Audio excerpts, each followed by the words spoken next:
हत्याकांड में पुलिस ने एक नया खुलासा किया है। कल धूमनगंज के जयरामपुर से 5 लोगों के अतीक अहमद के जो करीबी बताए जा रहे हैं, उन 5 लोगों को पुलिस ने हिरासत में लिया है। वहीं उन 2 लोगों की निशानदेही पे पुलिस कमिश्नर प्रयागराज रमेश शर्मा और ज्वाइंट पुलिस कमिश्नर आकाश कुलहरी स्पेशल फोर्स के साथ धूमनगंज चकिया स्थित उनके पुराने दफ्तर पहुंची, जहां पे छानबीन के दौरान 74 लाख रुपए और असलहे भी बरामद हुए।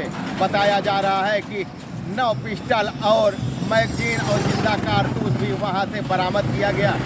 सबसे बड़ी बात आपको बता दें, उस खंडहर दफ्तर में से पुलिस कमिश्नर ने बताया कि वहां से नोट गिनने की जो मशीन थी वो भी बरामद हुई है। हालांकि पुलिस कमिश्नर रमेश शर्मा ये आशंका जता रहे हैं कि ये नोट जो ईटान बिरयानी के मालिक थे नफीस, उनकी थी। तो कहीं न कहीं ये भी जताया जा रहा है आशंका के तहत कि इस हत्याकांड में, उमेश पाल हत्याकांड में फाइनेंसर का काम नफीस ही किया करते थे।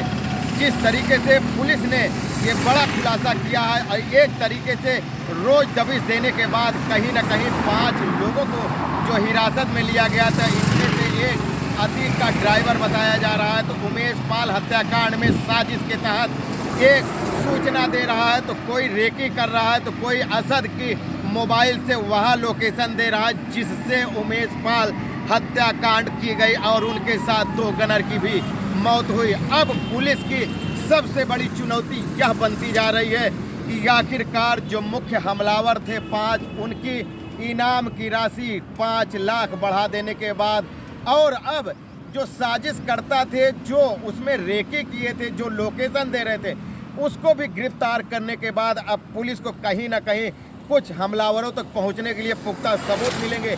लेकिन अब सबसे बड़ी बात यह होगी देखने वाली कि आखिरकार पुलिस उन हमलावरों तक कब पहुंच पाती है।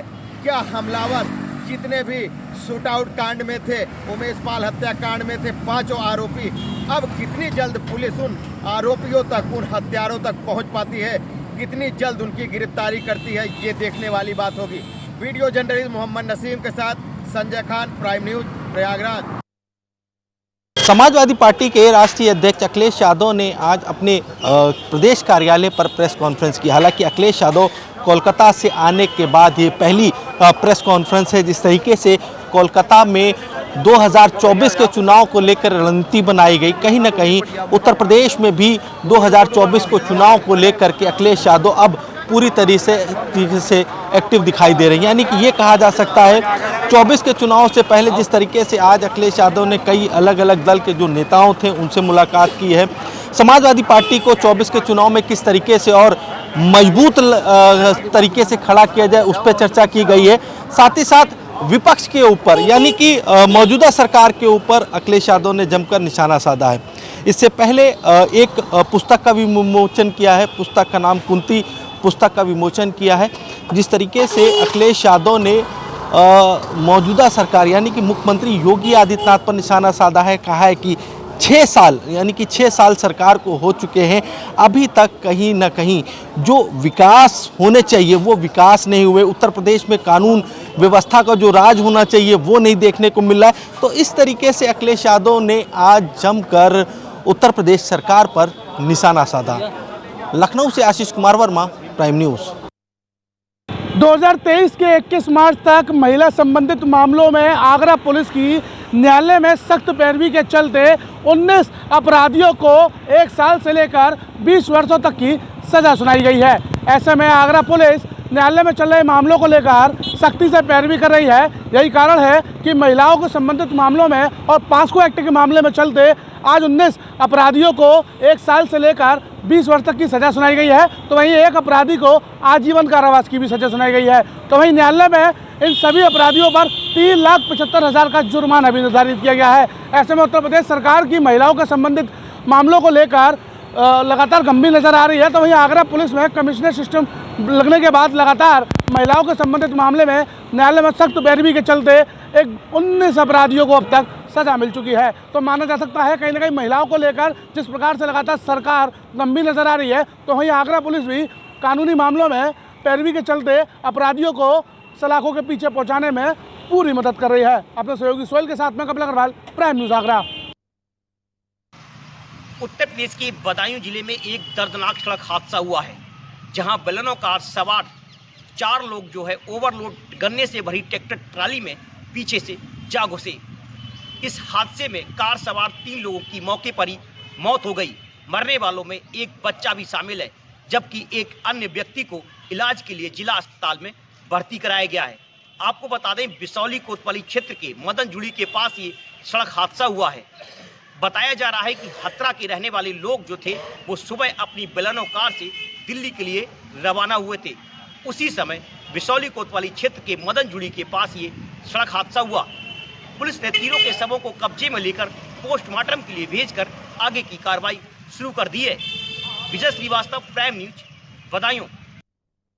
आज से नवदुर्गा नवरात्र का पर्व जो है वो शुरू हो गया है। 9 दिन का जो पर्व है नवरात्रों का, इसमें घट पूजा यानी कि एक नारियल के साथ एक कलश स्थापित किया जाता है, जिसके साथ जो है घरों में महिलाएं, युवतियां और पुरुष और बच्चे भी 9 दिन तक मां भगवती का व्रत रखकर पूजा अर्चना करते हैं। मैं यहाँ एक मंदिर में हूँ, मैं दिखाना चाहूँगा कि इधर लगातार पंडित जी जो हैं वो पूजा कर रहे हैं और मां भगवती की पूजा के साथ साथ मंदिरों को पूरी तरीके से सजाया गया है। लोग आकर यहाँ पर पूजा अर्चना कर रहे हैं। मां भगवती का ये चित्र है जिस पर लोगों ने सुबह ही दीपक और नारियल की स्थापना की है।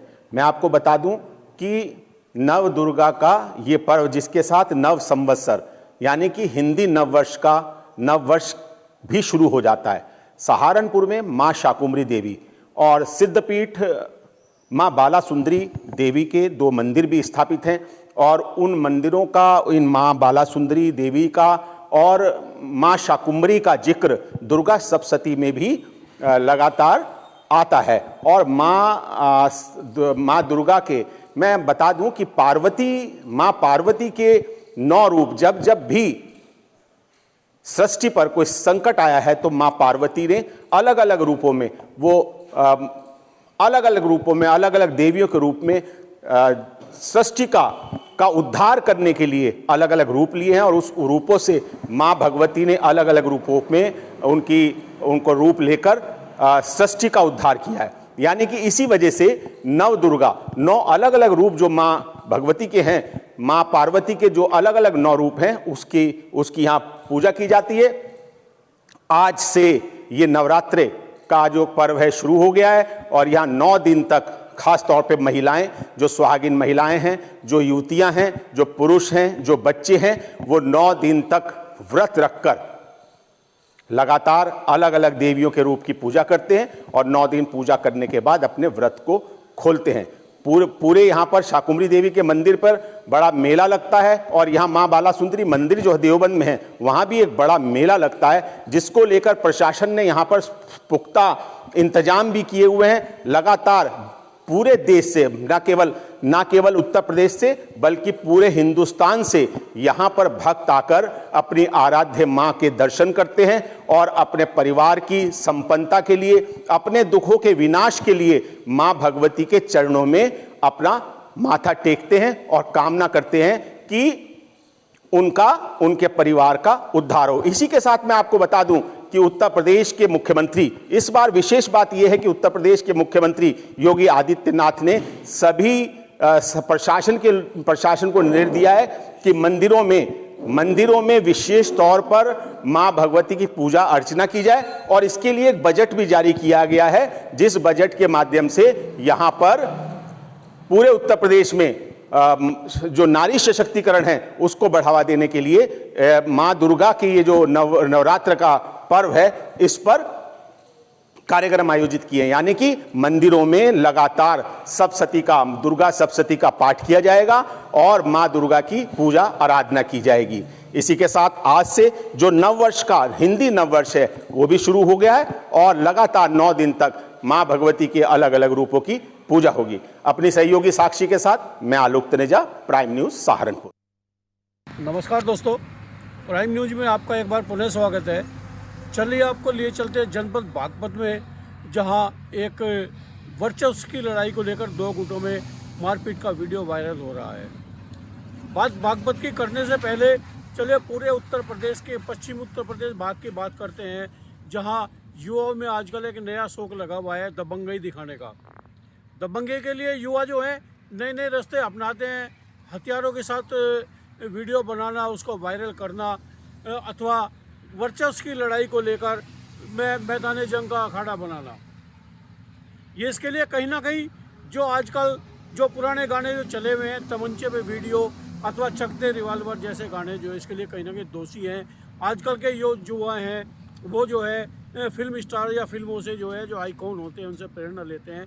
इसी के चलते चलिए जनपद बागपत की अगर बात करें तो आए दिन हथियारों के साथ वीडियो वायरल होना ये आम बात है, जो इस बात का घोतक है कि आजकल के युवा किस तरफ चल रहे हैं। तो इसी क्रम में चलिए आपको जनपद बागपत लिए चलते हैं। जनपद बागपत का खेगड़ा कोतवाली क्षेत्र, जहां एक वीडियो वायरल हो रहा है, जहां युवकों के दो गुटों में वर्चस्व की लड़ाई को लेकर एक मैदान जंग बना हुआ है, जंग का अखाड़ा बना हुआ है, जिसमें युवा मारपीट करते हुए नजर आ रहे हैं। कोई उनको छुटाने का प्रयास नहीं कर रहा है। किस प्रकार से रास्ता जाम है और युवा जो है देखिए किस प्रकार आपस में जो है लड़ रहे हैं, उसमें जो है घुसे थप्पड़ एक दूसरे पे चला रहे हैं, और उसके जो गाली गलौज का भी उसमें आवाज़ कहीं ना कहीं आ रही है। वीडियो को खेगड़ा थाना कोतवाली क्षेत्र के मुख्य बाजार का बताया जा रहा है। जिस तरह से ये वीडियो वायरल हो रहा है, कहीं ना कहीं ये एक वर्चस्व की जो जंग है, अपने आप को दबंग दिखाने की जो जंग है, या अपने आप को एक दबंग दिखाने का शौक है, अपने दादा दिखाने का शौक है, ये उसकी एक प्रकाष्ठा है। ये आए दिन जनपद बागपत में इस प्रकार के वीडियो वायरल होना, चाहे वो हथियारों के साथ वीडियो वायरल हो या तमंचे पे वीडियो का वायरल हो, कोई नई बात नहीं है। मैं जनपद बागपत से कैमरामैन अमिपाल धामा के साथ सुनील अग्रवाल, प्राइम न्यूज। फिल्मों में आपने देखा होगा कि एक डायलॉग हमेशा मशहूर रहा है कि चोरों को पकड़ना मुश्किल ही नहीं नामुमकिन है। यह कहावत और यह डायलॉग झांसी पुलिस के ऊपर बिल्कुल सटीक बैठ रहा है, क्योंकि झांसी में चोरी और डकैती की घटनाएं बढ़ती जा रही हैं और झांसी पुलिस इन घटनाओं को अंजाम देने वाले बदमाशों और चोरों को पकड़ने में नाकाम साबित हो रही है।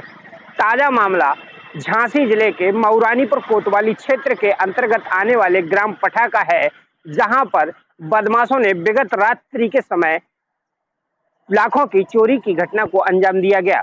जब पीड़ित परिवार सुबह जागा तो उसने देखा कि घर के दरवाजे खुले हुए थे तथा ताले टूटे हुए थे एवं घर का सामान बिखरा पड़ा था। लेकिन उसने जब देखा और उसके होश उड़ गए। उसका शोर सुनकर आस पड़ोस के और परिवार के लोग जाग गए और घटना की सूचना पुलिस को दी। वहीं मौके पर पहुंची पुलिस क्षेत्राधिकारी तथा फॉरेंसिक टीम और कोतवाली पुलिस मामले की छानबीन में जुट गई है। वहीं पीड़ित ने बताया है कि उसके घर से लगभग 3 लाख की नकदी तथा 10 लाख के सोने चांदी के आभूषण के साथ में बदमाशों ने उसके घर में रखी लाइसेंसी हथियार के कारतूस, जिसकी संख्या लगभग 2 दर्जन बताई गई है, वो भी चोरी कर लिए गए हैं। फिलहाल क्षेत्र में हो रही दिन प्रतिदिन चोरी की घटनाओं से लोगों में दहशत का माहौल है और लोग अब खुद को असुरक्षित महसूस कर रहे हैं। वहीं झांसी जिले की अगर स्थानीय लोगों की बात की जाए तो अब झांसी के लोगों को झांसी पुलिस के होते हुए भी असुरक्षा का एहसास हो रहा है। कैमरा पर्सन के साथ रवि परिहार, प्राइम न्यूज झांसी। मैं इस वक्त बांदा शहर से सटे कनवारा ग्राम पंचायत पर खड़ा हूं, जहां बीते 3 दिनों से ओलावृष्टि के चलते किसानों को भारी नुकसान हुआ है। हालांकि देर शाम कलिंजर थाना क्षेत्र के इटौली गांव के एक किसान जब अपने खेत पर गया और उसने देखा तो उसकी खेत की जो फसल थी वो पूरी तरह चौपट हो गई थी, जिससे वो जहरीला पदार्थ खा करके उसने आत्महत्या करने की कोशिश की। हालांकि जिला अधिकारी दीपा रंजन ने मामले को संज्ञान में लिया है और इस पर जांच बैठा दी है, जिस पर लेखपाल और तहसीलदार मौके पर गए और किसान के मुआवजे की उन्होंने बात कही। हालांकि यूपी के सीएम योगी आदित्यनाथ ने भी इस मामले को संज्ञान में लिया है। मैं कैमरा पर्सन के माध्यम से दिखाऊंगा कि ओलावृष्टि के चलते देखिए गेहूं की किस तरह की फसल जो है ये जमीन पर लेटी हुई है। तो कह सकते हैं कि किसानों को इंद्रदेव ने परेशान कर रखा हुआ है।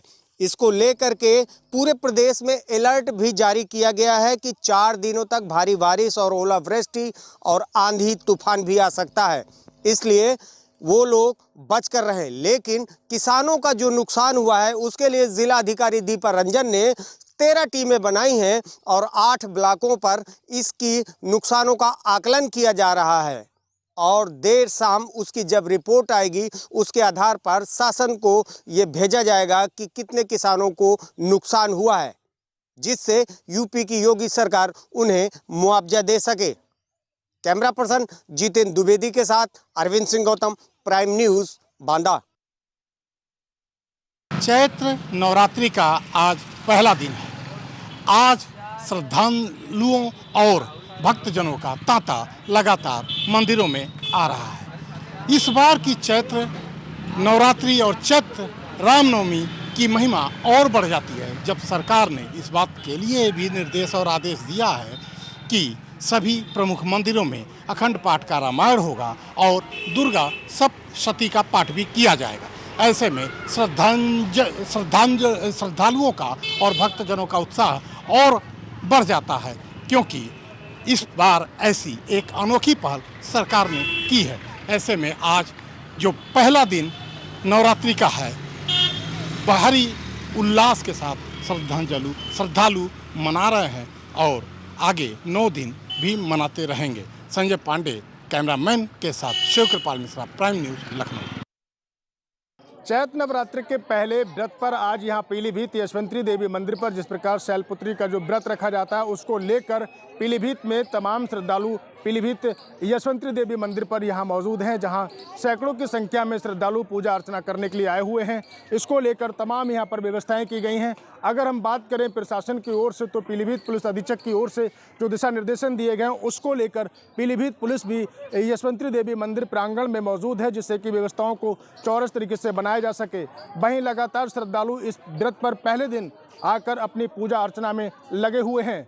वहीं जिस प्रकार से बताया जाता है कि मान्यता है कि शैलपुत्री के आज पहला व्रत है, उसी के साथ 9 दिन तक लगातार व्रत रखे जाएंगे, जिसको लेकर तमाम लोग अपनी श्रद्धा के अनुसार यहाँ पर आकर पूजा अर्चना कर रहे हैं। वहीं जिस प्रकार से प्रदेश भर में योगी आदित्यनाथ के दिशा निर्देशन में लेकर कि पुलिस व्यवस्था को सुचारू रूप से बनाने के लिए जो दिशा निर्देश दिए गए हैं उसकी एक झलक पीलीभीत में भी देखने को मिलती है, जिसके तहत प्रशासन ने लगातार सारी तैयारियों को कर रखा है। उसी को मद्देनजर देखते हुए प्रशासन जिस प्रकार से कमर कसे हुए कि सारे त्यौहार धूमधाम के साथ मनाए जाएं बिना किसी खौफ और डर के साथ, तो इस प्रकार से पीलीभीत यशवंती देवी मंदिर पर भी सैकड़ों की संख्या में श्रद्धालु बेखौफ निडरता के साथ अपनी पूजा अर्चना कर रहे हैं। वहीं 9 दिन तक चलने वाले इन व्रतों की लगातार जिस प्रकार से देखा जाए तो लोग अपनी अपनी श्रद्धा के अनुसार लगे हुए हैं। प्राइम न्यूज़ के लिए करुण सिंह की रिपोर्ट पीलीभीत से। वो भव्यता, इस बार प्रशासन भी इस भव्यता को, मेले की भव्यता के लिए एकदम तत्पर है और यहाँ सेल्फी पॉइंट बनाया गया है, जहाँ पे मानक स्टैंडर्ड टाइम जो होता है, जहाँ से पूरे विश्व का समय देखा जाता है, उसको भी विकसित किया गया है, जिसको बहुत खूबसूरत ढंग से सजाया गया है। और भक्तों का रेला रात से ही शुरू हो गया है। विंध्याचल मंदिर को इस तरह सजाया गया है, विदेशी फूलों से विंध्याचल मंदिर को सजाया गया है। आप देख रहे हैं कि मंदिर के चारों तरफ फूलों की जो सजावट हुई है, बस वो श्रद्धालुओं का मन मोहित कर रहे हैं। ये जो विदेशी फूल है फ्रांस वगैरह से आए हुए हैं और मंदिर की सुरक्षा के लिए चप्पे चप्पे पर पुलिस को लगाया गया है। गंगा के घाटों को सीसीटीवी कैमरे से, ताकि किसी भी भक्त को असुविधा न हो, कोई हादसा न हो। मेला को 10 जोन 18 सेक्टर में बांटा गया है, जहां पर त्रिकोणीय स्थल पे पहाड़ों पर पुलिस की व्यवस्था की गई है। विंध्याचल से प्राइम न्यूज़ के लिए समर चंद।